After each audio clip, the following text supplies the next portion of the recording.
Salah satunya kita tawarkan apakah sudah berumah tangga. Bila mana belum, kita coba carikan pasangan. Ya. Bukan berarti kita selaku biro jodoh makhluk gaib. Nama saya Leni Aniati dari Tasikmalaya.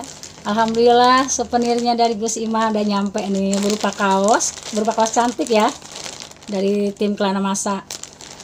Bila penonton ingin mendapatkan hadiah seperti saya, tonton terus Kelana Masa. Jangan lupa like, comment, subscribe, dan share juga. Terima kasih. Assalamualaikum warahmatullahi wabarakatuh.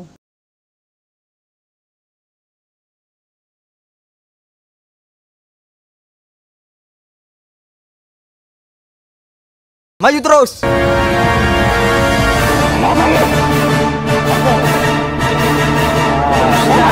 Dosa yang paling besar dan akan sangat bahaya bila musyrik terbawa mati.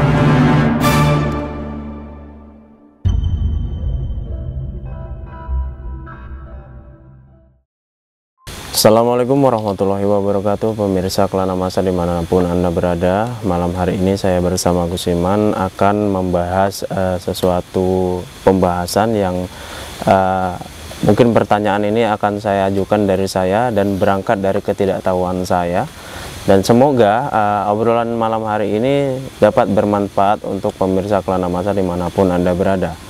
Nah, baiklah pemirsa Kelana Masa, tapi sebelum kita membahas tentang obrolan kita malam hari ini, saya akan nyapa Gus Iman dulu. Assalamualaikum Gus Iman. Waalaikumsalam warahmatullahi wabarakatuh. Nah, Gus Iman, ya, malam hari ini saya akan bertanya-tanya sedikit tentang, ya mungkin sedikit metode Gus Iman menggiring jin kafir ke dalam Islam tadi Gus. Ya. Tapi sebelum itu Gus Iman, kira-kira ada yang mau Gus Iman sampaikan kepada pemirsa Kelana Masa atau sapa-sapa dulu Gus? Iya, buat sahabat Kelana Masa dimanapun berada, lagi-lagi tak bosan dan saya terus untuk mengulang tentang sedikit pemberitahuan ini dikarenakan terlalu banyak sahabat Kelana Masa yang menghubungi di nomor telepon tentunya kan. Terkadang saat saya lagi santai saya tengok, kalaupun saya lagi sibuk terkadang ditengok oleh anggota yang lain.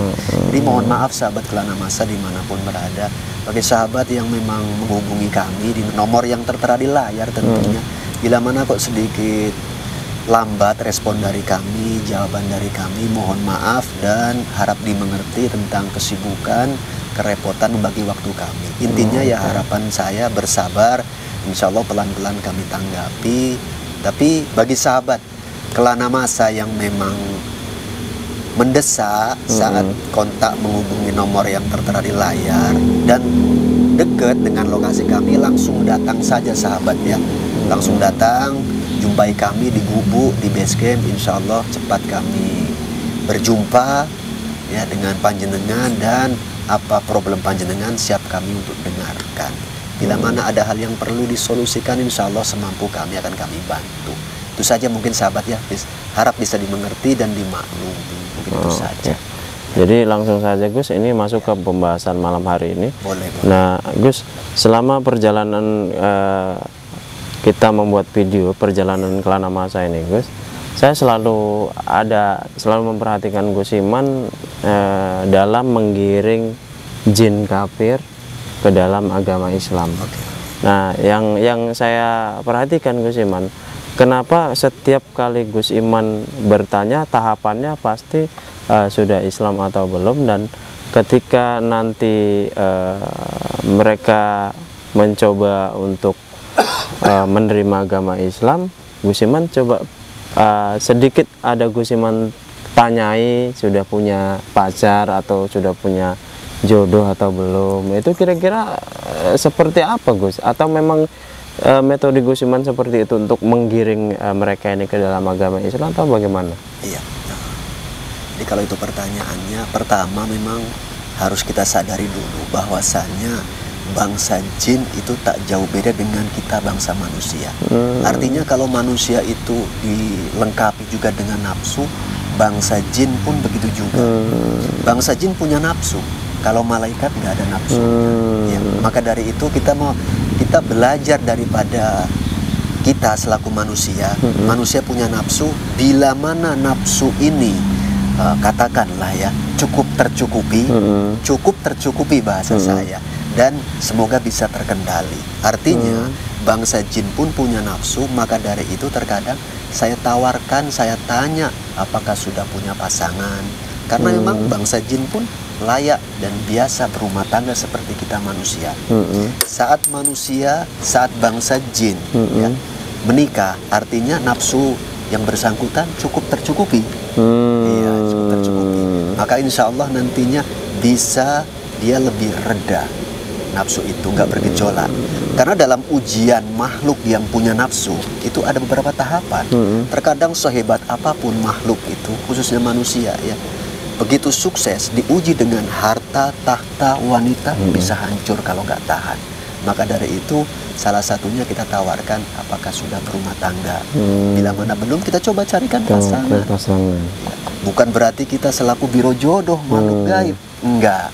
Memang tujuannya ke arah situ ya Gus ya, ke arah supaya nafsunya tidak liar. Tidak liar. Gitu. Dan poin terbesarnya mungkin ya goalnya mereka masuk Islam ya, gitu. Poin ya, inti tujuannya seperti itu. Dan bisa kita lihat video si Alek dan si Sri. Kalau sampai salah satunya tidak mau masuk agama Islam, pernikahan mereka tidak kita kawal tentunya.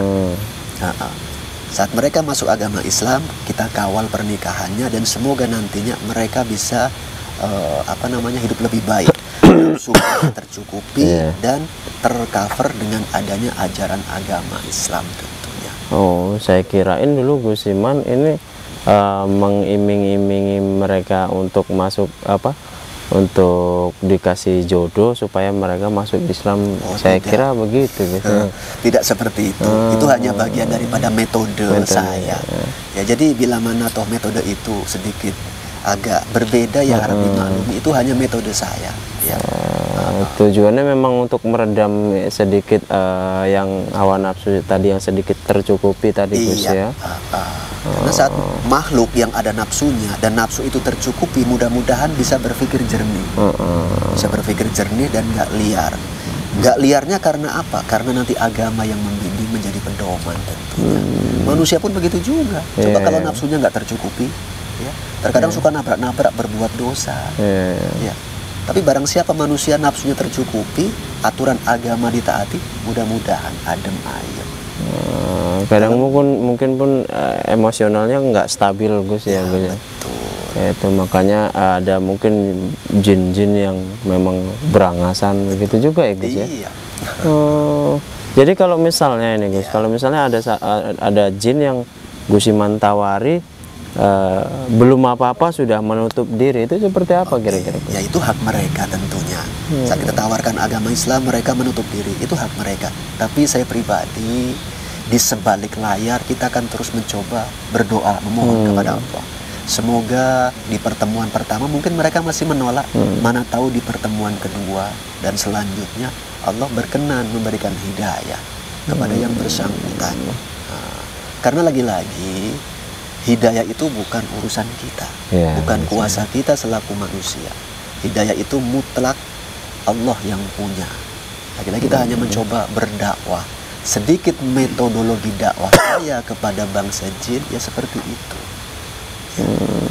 Mudah-mudahan sahabat Kelana Masa ataupun abang sendiri ya bisa mengerti bahwasanya metode dakwah itu sangat banyak. Janganlah kita monoton. Iya. Islam itu harus saat didakwahkan itu harus merangkul, jangan memukul. Merangkul, jangan memukul, jangan menghujat. Ya, coba kita tebarkan kedamaian. Semoga kedamaian itu bisa difahami secara ya mungkin bertahap oleh siapapun yang melihat dan mendengar, dan menjadi wasilah hidayah Allah datang kepada yang bersangkutan. Ya, seperti itu. Jadi Gus sedikit ini mungkin pertanyaan terakhir di video ini Gus. Ini tahapannya Gus Iman memperkenalkan Islam dulu atau memberi tawaran-tawaran lain seperti tadi memperkenalkan kepada calon istri atau apa begitu? Oke, ya. Jadi ada beberapa perbedaan varian yang saya lakukan. Terkadang saya bertanya dulu apakah sudah menikah ataupun belum. Terkadang saya menawarkan dulu sudah tahu agama Islam ataupun belum. Itu hanya varian saja. Dua-duanya nggak ada masalah. Tapi endingnya bagaimana supaya Islam bisa diterima oleh yang bersangkutan. Maka nantinya akan bisa menjadi petunjuk kehidupan mereka walaupun mereka bangsa jin. Ya, supaya lebih baik dan bisa lebih manfaatlah hidup mereka. Karena tujuan Allah menciptakan jin dan manusia ya hanya satu, untuk mengabdi, menyembah hanya kepada Allah. Wa ma khalaqtul jinna wal insa illa liya'budun. Hanya itu. Perkara metodologi bagaimana cara mendakwahkannya itu sangat banyak. Salah satunya metode saya seperti itu. Seperti yang kita tahu selama ini. Ya, seperti itu. Oke, cukup kira-kira Gus ya? Ya, monggo cukup. Oke. Sebelumnya saya ucapkan terima kasih nih Gus sudah menjawab pertanyaan saya, dan mungkin pertanyaan-pertanyaan saya ini bisa mewakili juga pemirsa Kelana Masa dan mungkin bisa menjadi bahan pengetahuan baru buat mereka Gus ya. Sama-sama. Tapi di penghujung saya tambahkan. Kira-kira apa Gus? Kalau kita mau mendakwahkan agama Islam kepada yang sudah Islam, itu ya tentunya tetap pesan saya, hadirkanlah akhlak. Apalagi kita mendakwahkan agama Islam kepada yang belum mengerti, belum memahami tentang agama Islam. Lebih hadirkanlah akhlak supaya Islam ini nggak tercemar. Iya, Islam ini memang menebarkan kebaikan. Ya, Islam juga rahmatan lil alamin. Lagi-lagi Islam diturunkan untuk menyempurnakan akhlak. Dakwah jangan memukul, tapi merangkul. Seperti itu. Berdakwah dengan sesama Islam saja harus memiliki pakai akhlak ya Gus ya, apalagi yang belum sama sekali mengenal Islam gitu ya. Dengan cara yang lebih baik lagi supaya mereka tertarik juga ya Gus ya. Walaupun ya saya pun memang bukan orang yang sempurna. Saya banyak keterbatasan. Bila mana ada yang kurang pas menurut sahabat Kelana Masa, ya mohon maaf tentunya dari saya. Ini bukanlah sebuah pedoman berdakwah harus seperti versi saya. Tapi ini hanya bagian daripada cara saya untuk menyampaikan, mendakwahkan Islam kepada bangsa jin yang belum masuk agama Islam. Perkara berhasil dan tidaknya itu bukan kuasa saya. Tapi niat kita tulus kok. Mudah-mudahan semua Allah yang menilai secara mutlak. Itu sajalah. Cukup Gus ya? Cukup. Baiklah Gus Iman, terima kasih sudah menjawab pertanyaan saya untuk malam hari ini. Sama-sama. Semoga bermanfaat juga buat saya, buat teman-teman semua yang nonton video ini. Amin. Nah, baiklah pemirsa Kelana Masa, cukup sekian obrolan saya bersama Gus Iman malam hari ini. Jangan lupa like, komen, dan share video ini, dan klik tombol lonceng serta subscribe-nya supaya teman-teman bisa mendapatkan notifikasi secara otomatis kalau misalnya kami upload video terbaru kami. Kita pamit Gus ya? Akhirnya saya dan Gus Iman mohon pamit. Assalamualaikum warahmatullahi wabarakatuh.